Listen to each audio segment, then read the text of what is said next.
সনেটটি হচ্ছে রেনেসান্স পিরিয়ডে লেখা একটা ফেমাস পোয়েট, ফেমাস মানে সনেট হচ্ছে যে উইলিয়াম শেক্সপিয়ারের লেখা। এমনিতে আমরা জানি যে উইলিয়াম শেক্সপিয়ার তিনি একজন ফেমাস পোয়েট ছিলেন, তারই লেখা হচ্ছে এই sonnet shall I compare thee to a summer's day. Sonnet 18 নাম দেওয়া হয়েছে।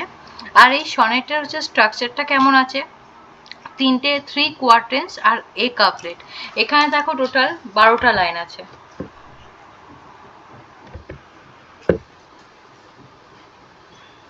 এ দেখো 1 2 3 4, এই 4টে মিলে হচ্ছে একটা স্ট্যান্ড, এই 4টে মিলে একটা স্ট্যান্ডা হচ্ছে, এই 4টে লাইন মিলিয়ে এটাকে একটা কোয়ার্টেন্ট বলা হচ্ছে।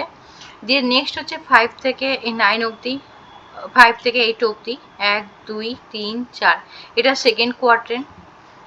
নেক্সট হচ্ছে 1 2 3 4, এটা হচ্ছে থার্ড কোয়ার্টেন্ট। কোয়ার্টেন্ট মানে হচ্ছে 4টে করে যে লাইন থাকবে, 4টে করে যে লাইন থাকবে সেটাকে বলা হয় কোয়ার্টেন্ট। মানে 4টে করে লাইন নিয়ে হচ্ছে একটা করে কোয়ার্টেন্ট হচ্ছে।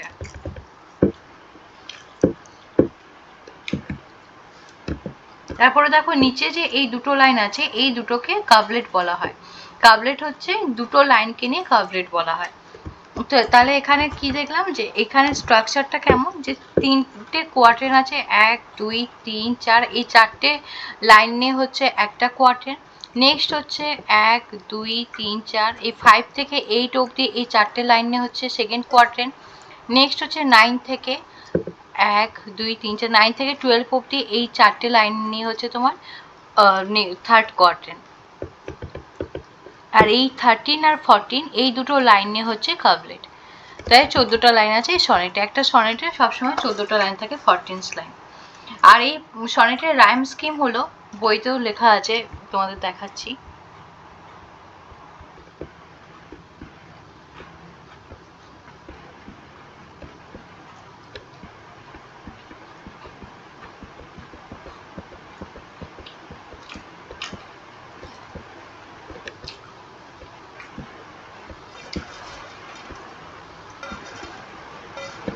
আচ্ছা এখানে নেই এখন।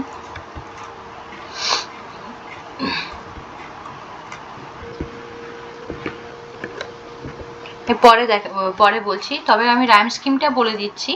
এই সনেটের রাইম স্কিম হচ্ছে A B A B, C D C D, E F E F, G G. এবার রাইম স্কিম কেমন ভাবে দেখতে হয় সেটাও আমি শিখিয়ে দিচ্ছি। এই যে দেখো লাস্টের যে ওয়ার্ড আছে, এই যে যেমনি ডে, ডে আর এখানে টেম্পারেট, লাস্টের যে ওয়ার্ড আছে এই ওয়ার্ডের সঙ্গে হচ্ছে ম্যাচ খাওয়াতে হয়, যেটা বাংলায় ছন্দ বলে। যেমনি কবিতার ছন্দ হচ্ছে আমরা মিলাতাম উচ্চারণ অনুসারে, সেরকমই যেমনি এখানে ডে, এই ডে হচ্ছে এটা হলো এ, আর এই টেম্পারেট হচ্ছে বি, টেম্পারেটটা হলো বি। এবার তাহলে এখানে ডে এর সঙ্গে দেখো মে হচ্ছে উচ্চারণটা মিলছে, তাহলে ডে এ হচ্ছে, তার মানে এটা মেও বি, মে হচ্ছে এ, তাহলে এ বি, এ বি, কারণ টেম্পারেটের থেকে এই ডেটেরটাও সেম হচ্ছে, টেম্পারেট আর ডেট এই দুটো প্রোনাউন্সিয়েশন সেম। ডে হচ্ছে এখানে এ হয়েছিল, টেম্পারেট এখানে বি হয়েছিল, তাহলে ডে এর সঙ্গে ম্যাচ করে মে হচ্ছে, তার মানে মে হচ্ছে এ হবে। আর টেম্পারেটে হচ্ছে বি ছিল, টেম্পারেটের সঙ্গে ম্যাচ করে ডেট হচ্ছে, তাহলে এই ডেটে হচ্ছে বি হবে। তাহলে এখানে ডে আর টেম্পারেট মে ডেট, তাহলে এ বি এ বি। ফার্স্ট কোয়ার্টারে রাইম স্কিম হলো A B A B. Next হচ্ছে দেখো এখানে এবার সাইন্স, সাইনটা হচ্ছে তোমার এর সঙ্গেও মিলছে না, ডে মিলছে না, টেম্পারেটের সঙ্গেও প্রোনাউন্সিয়েশন মিলছে না, তাহলে এখানে সাইনটা হলো সি। সাইন এখানে সি ধরবো, যখন কোনো কিছু ম্যাচ খাবে না তখন সি হলো। আর ডিমড, ডিমড হচ্ছে এর সঙ্গেও ম্যাচ খাচ্ছে না, এই বি এর সঙ্গেও ম্যাচ খাচ্ছে না, তাহলে এখানে ডিমড হচ্ছে ডি হলো। তাহলে এই সাইন আর ডিমড দুটো নতুন হলো, একটা সাইন হচ্ছে সি, একটা ডিমড হচ্ছে ডি। তাহলে এবার সাইনের সঙ্গে দেখো ডিক্লাইন, সাইনের সঙ্গে ডিক্লাইন মিলে সেম প্রোনাউন্সিয়েশন হচ্ছে, সাইন আমরা সি ধরেছিলাম তাই ডিক্লাইনও সি হবে। আর ডিমড, ডিমটা হচ্ছে ডি হয়েছিল, আর ডিমের সঙ্গে আনট্রিমড এইটা হচ্ছে সেম হচ্ছে প্রোনাউন্সিয়েশন, তাহলে এটাও ডি হবে। তাহলে এই সেকেন্ড কোয়ার্টারে রাইম স্কিম হলো সি ডি সি ডি। এবার থার্ড কোয়ার্টারে দেখো এ ফেথ, ফেথ হচ্ছে এটা ই, কারণ ফেথ হচ্ছে এ বি সি ডি এর সঙ্গে ম্যাচ খাচ্ছে না, ফেথ হলো হচ্ছে এখানে ই, আর এখানে আউস্ট হচ্ছে হলো ই। এবার ফেডের সঙ্গে দেখো এই সেট, ফেডের সঙ্গে দেখো সেট, এই ফেডের সঙ্গে সেটটা এখানে সেম প্রোনাউন্সিয়েশন হচ্ছে ফেড সেট। তাহলে ফেড হচ্ছে এখানে যেহেতু ই হয়েছিল, আউস্ট হচ্ছে এফ হয়েছিল, সেট হয়ে গেল ই। আর এই আউস্টের সঙ্গে গ্রোস্ট এটা সেম হচ্ছে, এটা হয়ে গেল এফ। তাহলে ফেড ই ছিল, আউস্ট হচ্ছে এফ ছিল, ফেডের সঙ্গে সেম প্রোনাউন্সিয়েশন হলো বলে এখানে সেট হচ্ছে ই হলো, আর আউস্ট এফ ছিল, আউস্টের সঙ্গে সেম প্রোনাউন্সিয়েশন হলো বলে গ্রোস্ট হচ্ছে এফ হলো। তাহলে এখানে কি হলো যে ই এফ ই এফ।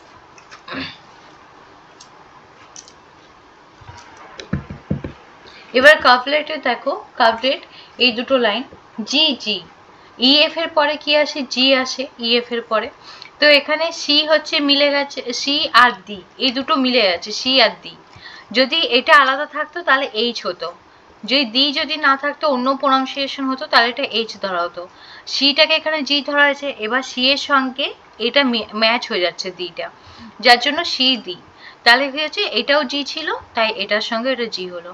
তাহলে এই সনেটের রাইম স্কিম হলো A B A B C D C D E F G G. আমি নোটসে ওটা দিয়ে দেবো। এবার লাইন বাই লাইন আমি এটা পড়াচ্ছি যে shall I compare thee to a summer's day, আমি কি তোমাকে গ্রীষ্মকালের সাথে কম্পেয়ার করতে পারি, মানে পোয়েট হচ্ছে ডার্ক লেডি বা তার বিলভেডকে হচ্ছে তিনি ইন্ডিকেট করে লিখছেন এই সনেটটি। তো তিনি বলছেন যে আমি কি তোমাকে গ্রীষ্মকালের সঙ্গে কম্পেয়ার করতে পারি, দো art more lovely and more temperate, গ্রীষ্মকালের থেকেও তুমি খুব সুন্দর এবং টেম্পারেট, মানে খুবই তুমি temperate. Rough wines rough winds do shake the darling birds of May, বলছে মে মাসে যে রাফ উইন্ডটা আছে মানে যে সূক্ষ্ম বাতাসটা আছে, ডার্লিং বার্ড মানে হলো, এই ডার্লিং বার্ড মানে হচ্ছে যে ফুলের কুড়ি বলা হয়। বলছে মে মাসের যে রুক্ষ যে বাতাসটা দেয় সেটা কিছু ফুলের কুড়িগুলোকে কাঁপিয়ে দিচ্ছে। এই শেক মানে হচ্ছে ঝাঁকিয়ে দেওয়া বা কাঁপিয়ে দেওয়া। And summer's lease hath all too short a date. And summer's lease hath all too short a date.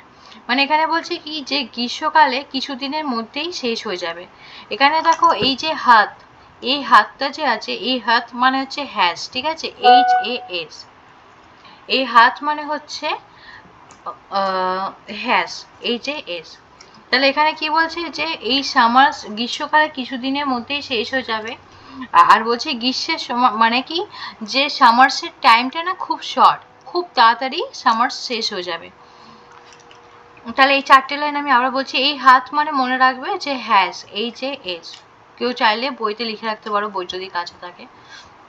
তাহলে এই চারটে লাইন আমি আবার বলছি ফার্স্ট কোয়াড্রেন্টটা, যে shall I compare thee to a summer's day, এখানে বলছে যে আমি কি তোমাকে গ্রীষ্মকালের সাথে কম্পেয়ার করতে পারি, দো art more lovely and more temperate, যে গ্রীষ্মকালের থেকেও তুমি সুন্দর এবং temperate. Rough wind do shake the darling birds of May, বলছে এই মে মাসে যে ফুলের কুড়িগুলো আছে, এই যে রাফ উইন্ড যে রুক্ষ বাতাসটা কি করে ফুলের কুড়িগুলোকে ঝাঁকিয়ে দেয়। And summer's lease hath all too short a date, এবং সামার কিছুদিনের মধ্যেই শেষ হয়ে যাবে, খুব শর্ট টাইমের জন্য সামার্স। এবার এই second quadrant, sometime too hot the eye of heaven shines, এখানে কি বলছে কখনো কখনো সূর্যের তাপ পুরো প্রখর হয়ে যায়, এখানে বলছে কখনো কখনো সূর্যের তাপ পুরো প্রখর হয়ে যায়। এই যে আই অফ হিভেন সাইন মানে এটাকে সূর্যের তাপ বলা হচ্ছে, আই অফ হিভেন মানে এখানে সূর্যের তাপ বলা হচ্ছে। বলছে কখনো কখনো সূর্যের তাপ খুব প্রখর হয়ে যায়। And often is his cold complexion deemed, বলছে এখানে কমপ্লেক্সন মানে হলো বর্ণ কালার, ঠিক আছে, কমপ্লেক্সন মানে হচ্ছে বর্ণ কালার, আর ডিমড মানে হচ্ছে আবছা ফেদ হয়ে যাওয়া, ডিমড মানে হচ্ছে আবছা। বলছে এবং কখনো যে সূর্যের তাপের আলো ডিমড হয়ে যায়, আবছা হয়ে যায়, মানে বলছে কি যে গ্রীষ্মকালে কি হয়, বলছে sometime too hot the eye of heaven shine, যে কখনো কখনো সূর্যের তাপ প্রচুর প্রখর হয়ে যায়। আবার কি বলছে and often is his gold complexion dimmed, এবং কখনো কখনো কি হয় সূর্যের যে কালারটা রয়েছে সোনালি গোল্ড কালারটা সেটা কখনো কখনো ডিমড হয়ে যায়, একটু আবছা হয়ে যায়। And every fair from fair sometime declines, এবং বলছে কি যে প্রত্যেকটা ভালো বা সুন্দর জিনিস তার সৌন্দর্য হারায়, মানে সামটাইম ডিক্লাইন্স মানে কি, যে ডিক্লাইন মানে সৌন্দর্য হারিয়ে যাওয়া, মানে হারিয়ে যাওয়া বা ক্ষয় হয়ে যাওয়া, লস হয়ে যাওয়া।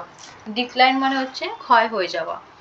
তাহলে এখানে ফেয়ার মানে হচ্ছে আমরা জানি যে কি, যে ভালো জিনিস বা সুন্দর জিনিস। বলছে প্রত্যেকটা যে মানে প্রকৃতিতে বলো, পৃথিবীতে বলো, যাই কেন ভালো বা সুন্দর জিনিস হোক না কেন, সেটা কখনো সেটা ডিক্লাইন হয়ে যায়, কখনো ক্ষয় হয়ে যায়। By chance or nature changing course untrimmed, বলছে যে প্রকৃতির সাথে সেটা চেঞ্জ হয়ে যায়। বাই চান্স মানে কখনো সেটা মানে এমনি বাই চান্সও হয়ে যায়, আবার কখনো সেটা প্রকৃতির সাথে, বাই চান্স মানে কখনো ভাগ্যবশত চেঞ্জ হয়ে যায়, কখনো আবার নেচারের সাথেও চেঞ্জ হয়ে যায়। But the eternal summer shall not fade, বলছে কি যে কিন্তু তোমার যে সৌন্দর্য সেটা কখনো হ্রাস পাবে না, সেটা কখনো হারাবে না। এই 4 লাইন আমি আবার বলছি।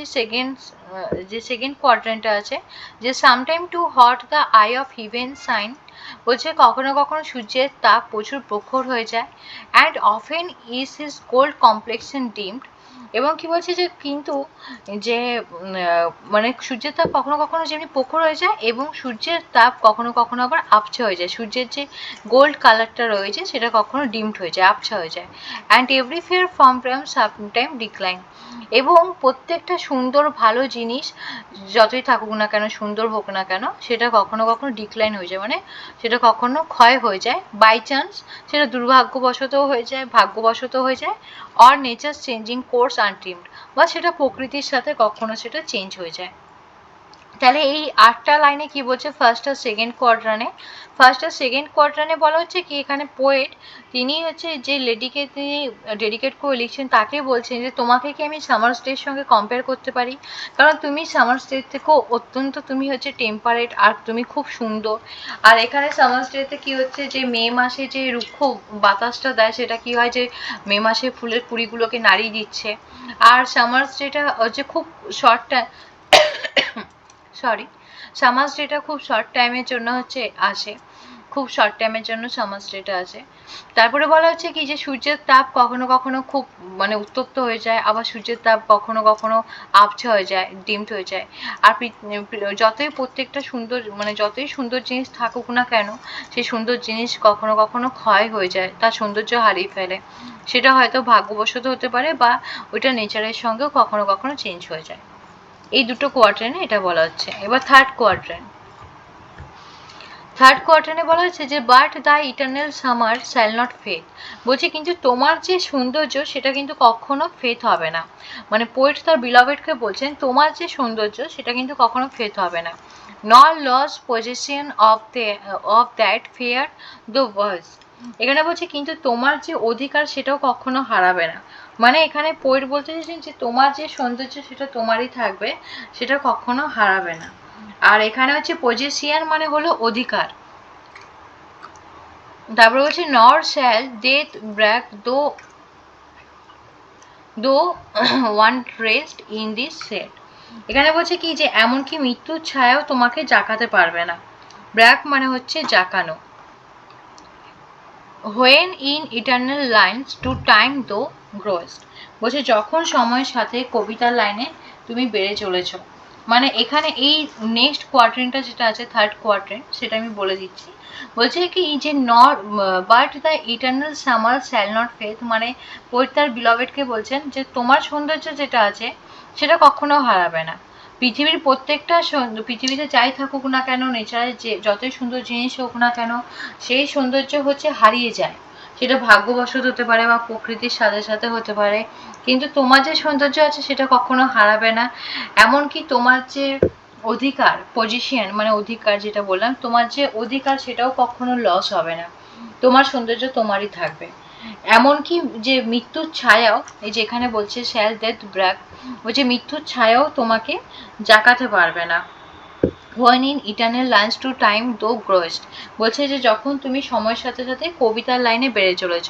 মানে যখন উইলিয়াম শেক্সপিয়ার তিনি তার বিলভেডকে নিয়ে যে কোনো সনেট যখন তিনি লিখছেন, যে কোনো তিনি হচ্ছে মানে পোয়েট্রি লিখছেন, তখন কি হচ্ছে তার বিলভেডকে নিয়ে লিখলে যতবার হচ্ছে আমরা সবাই পড়বো, এখন তোমরা পড়ছো, পরে আরও কোনো স্টুডেন্ট পড়বে, যতবার এটা রিডার্সরা পড়বে ততবার কি হচ্ছে যে পোয়েটের বিলভেডকে সবাই মনে করছে, করছে আর কি। যখনই এটা বারবার পড়া হচ্ছে তখনই পোয়েটের বিলভেডকে সবাই মনে করছে। তো কি হচ্ছে, এইভাবে কবিতার লাইনে পোয়েটের বিলভেড হচ্ছে আস্তে আস্তে করে বেড়ে উঠেছে, যার জন্যই বলছে when in eternal lines to time thou growest, বলছে যখন সময়ের সাথে কবিতার লাইনে তুমি বেড়ে চলেছ। So long as men, so long as men can breathe or eyes can see, so long lives this and so long lives this and this gives life to thee। বলছে যতদিন মানুষের নিঃশ্বাস চলবে বা চোখ দিয়ে দেখতে পাবে ততদিন এই কবিতা এবং তুমি অমর হয়ে থাকবে। মানে এই দু লাইনে কি বলছে, এই দু লাইনে এই যে লাস্ট এই কাবলেটে কি বলছে, কাবলেটে বলছে যে যতদিন মানুষের ব্রিথ মানে হচ্ছে নিঃশ্বাস, যতদিন মানুষের নিঃশ্বাস চলবে, যে so long as men can breathe, যতদিন মানুষের নিঃশ্বাস চলবে, আর eyes can see, যতদিন মানুষ দেখতে পাবে, so long lives this, বলছে কি ততদিন এই কবিতা, and this gives life to thee, ততদিন তুমি অমর হয়ে থাকবে।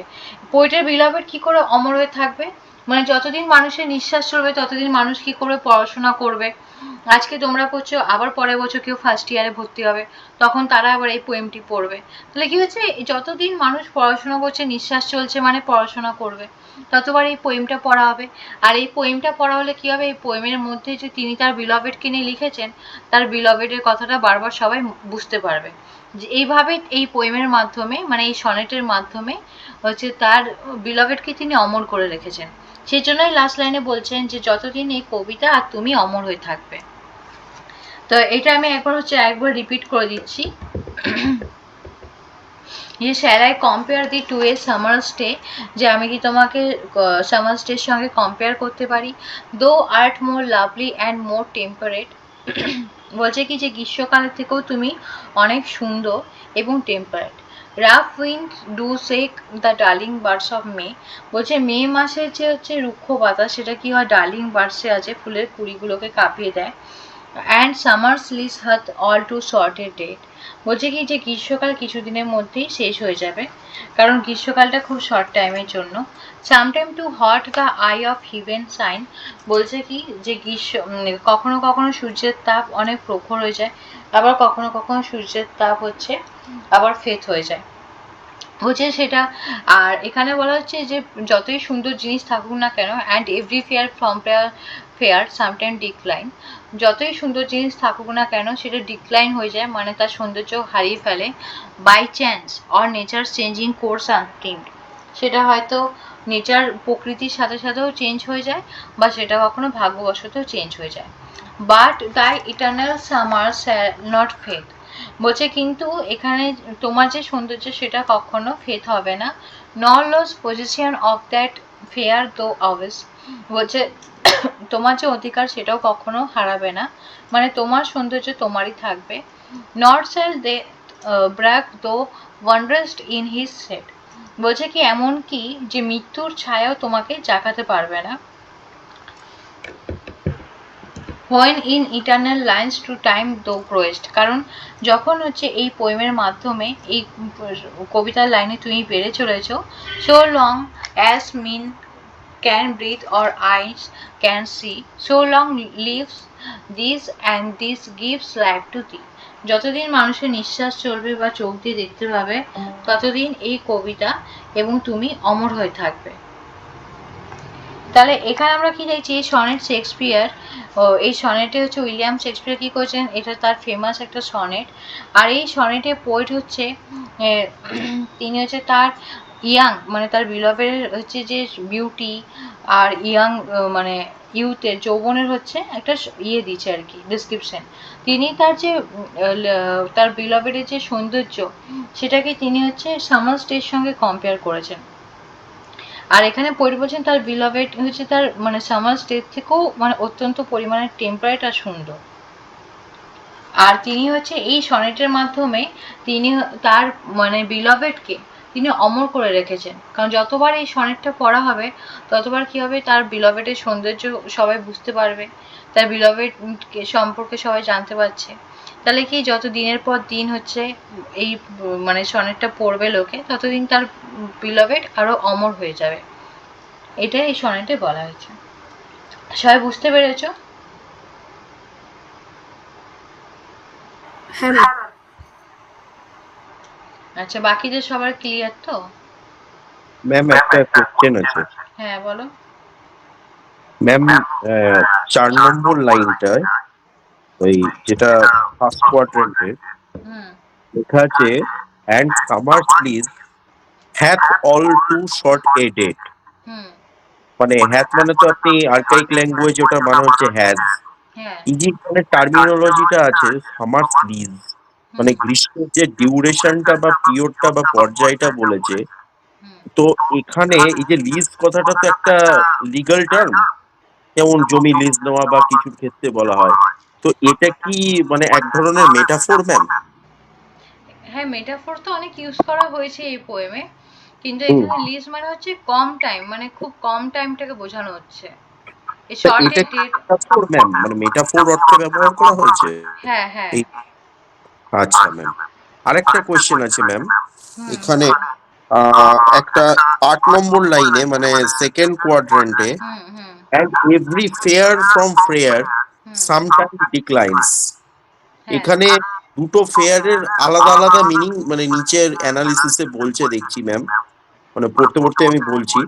ওই ওই ওই জায়গাটাতে মানে প্রথম ফেয়ারটার মানে বলছে বিউটি, এরকম এরকম বলতে চাইছে। আর সেকেন্ড ফেয়ারটার মানে কি আমি ঠিক বুঝতে পারলাম না এই জায়গাটায়, একটু এখানে যদি। বলা হচ্ছে যে প্রকৃতিতে হচ্ছে যতই সুন্দর জিনিস থাকুক না কেন বা মানুষ যতই সুন্দর হোক না কেন, সেটা কখনো সময়ের সাথে ভাগ্যবশত বা নেচারের সঙ্গে চেঞ্জ হয়ে যায়।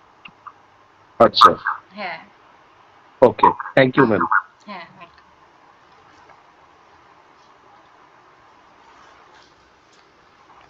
ঠিক আছে, এবার দেখো ওই নোটসটা আমি তোমাদের গ্রুপে দিচ্ছি।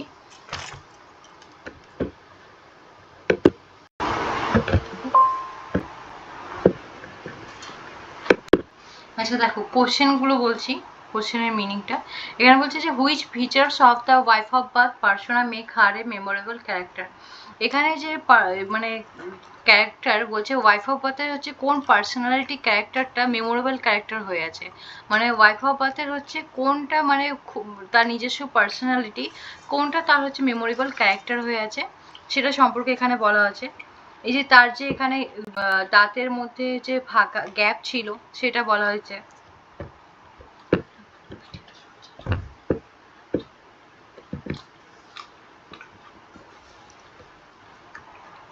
আগের দিন আমি তার অ্যাপিয়ারেন্স নিয়ে হচ্ছে কথাগুলো বলেছিলাম, যে তার সম্পর্কে কি কি বলা আছে। ওয়াইফ অফ বাথের যে ক্যারেক্টার, যে সে হচ্ছে একটু মানে তার অনেকগুলো ম্যারেজ হয়েছিল, তারপর তার হচ্ছে মানির প্রতি একটু বেশি, মানি প্রপার্টি এগুলোর প্রতি বেশি তার হচ্ছে একটা লোভ ছিল। আর সে হচ্ছে মানে তার হাজবেন্ডদেরকে কন্ট্রোল করার জন্য সব রকম ভাবে মানে মেলামেশা করে তার হাজবেন্ডদেরকে কথা মানাতে নাকি, যে কথাটা শুনতেন না।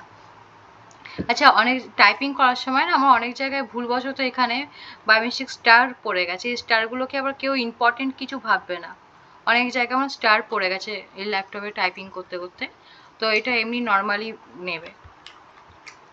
তো কোশ্চেনের মিনিংটা আমি বলে দিলাম, আর অ্যান্সারটাও কেমন টাইপের সেটা আমি বলে দিলাম। যে ওয়াইফ অফ বাথের হচ্ছে কি হয়েছিল, যে আগের দিন অ্যালিসনের যে হচ্ছে আমি পুরো ক্যারেক্টারটা বলেছিলাম ওয়াইফ অফ বাথের, যে তার দাঁতের মাঝখানে গ্যাপ আছে, সে প্রচুর লোভী ডেসপারেট মহিলা, তার 5টা হাজবেন্ড আছে, 5বার সে বিয়ে করেছিল, তার হাজবেন্ডদেরকে সে সবসময় নিজের কন্ট্রোলে রাখতে চাইতো, সে হচ্ছে রেড কালার ড্রেস পরতো বেশি, হিল তোলা জুতা পরতো, এইসব নিয়ে তার এখানে বলা আছে। অ্যান্সারটা পড়লে বুঝতে পারবে। নেক্সট কোশ্চেনে বলছে compare and contrast the wife of Bath with the other woman character in the prologue the prioress. দেখো এটা ওই 30 জন হচ্ছে পিলগ্রিমসের মধ্যে, 30 জন পিলগ্রিমসের মধ্যে ওয়াইফ অফ বাথ যেমনি একজন হচ্ছে ক্যারেক্টার একটা মহিলা, তেমনি এই প্রায়োরেস যে আছে ইনিও হচ্ছে একটা ক্যারেক্টার। এই প্রায়োরেসের নাম হচ্ছে ম্যাডাম, ম্যাডাম হচ্ছে এগল্যান্টিন, ঠিক আছে। দেখো এই ম্যাডাম এংগ্ল্যান্টিন আমি নামটা দিয়েছি, প্রায়সের নামটা বলছে এখানে কম্পেয়ার করতে আর কন্ট্রাস্ট দেখাতে বলছে ওয়াইফ অফ বাথের সঙ্গে আদার যে ওম্যান আছে, এখানে কোন ওম্যান তার সেটাও ইয়ে করে দিতে বললো, নামটা ইয়ে করে দিচ্ছে, নামটা হচ্ছে প্রায়োরেস, এখানে নামটা হচ্ছে মেনশন করে দিয়েছে। তো এখানে ওয়াইফ বাথের সঙ্গে বলছে অ্যালিসনের সঙ্গে কম্পেয়ার করতে আর কন্ট্রাস্ট দেখাতে এই প্রায়োরিটিসে কি কি কম্পারিজন করা যায়। তো এখানে সেটা বলে দিই প্রায়োরেস কেমন ছিলেন সেটা আমি একটু বলে দিই। প্রায়োরেস হচ্ছে ম্যাডাম এনগ্ল্যান্টিন, তিনি হচ্ছে একজন হচ্ছে রিলিজিয়াস ওমেন ছিলেন, আর হচ্ছে তিনি হচ্ছে মানে খুব রিলিজিয়ান পথে থাকতেন আর কি। তাকে দেখতে যেন দেখে মনে হয় কোনো সন্ন্যাসী মহিলা, আর তার প্রচুর ম্যানার্স ছিল। কিন্তু তিনি সন্ন্যাসী হলেও সেরকম যে তার পরিচয় দেখে পাওয়া যায় না, মানে তার বিহেভিয়ার অ্যাটিটিউড দেখে সেটা কেউ বুঝতে পারবে না যে সে আদৌ সন্ন্যাসী বা রিলিজিয়াস ওম্যান বলে। তারপর তিনি ফ্রান্স ল্যাঙ্গুয়েজ জানতেন, আর তিনি হচ্ছে খাওয়ার সময় এতটাই তিনি ভালো করে খেতেন যাতে তার খাওয়ার সময় এক টুকরো যাতে মুখ থেকে না পড়ে। আর হচ্ছে তিনি পশু পাখিদেরকে কিন্তু খুব ভালোবাসতেন। আর হচ্ছে কেউ যদি ইঁদুর ধরে নিত, মানে ইঁদুর ফাঁদের অনেকে ফেলে না, এই ইঁদুর যাতে হয়ে যায়, কোনো ইঁদুর যদি ফাঁদে পড়ে যেত তাহলে বা কোনো পশু পাখির যদি কোনো রকম কোনো ক্ষতি হতো বা রক্তপাত হতো, এসব দেখলে তিনি কেঁদে ফেলতেন। তারপর হচ্ছে তিনি অনেক যে পাপ্পি থাকে, যে কুকুরের ছোট ছোট বাচ্চাগুলো থাকে পাপ্পিস, সেই পাপ্পিসগুলোকে তিনি প্রচুর ভালোবাসতেন, মাংস দুধ রুটি এগুলো খাওয়াতেন। আর হচ্ছে তিনি দরিদ্র মানুষদের কাছেও মানে অনেকটা ইয়ে ছিলেন আর কি, ভালো মানুষ ছিলেন, মানে তিনি পুয়ার মানুষদেরকে অনেক হেল্প করতেন। আর তারপর হচ্ছে তার কাছে সবসময় একটা জপমালা থাকতো, তার কোরাল পাথরের যে জপমালা হয় সেই জপমালা তার কাছে থাকতো সবসময়।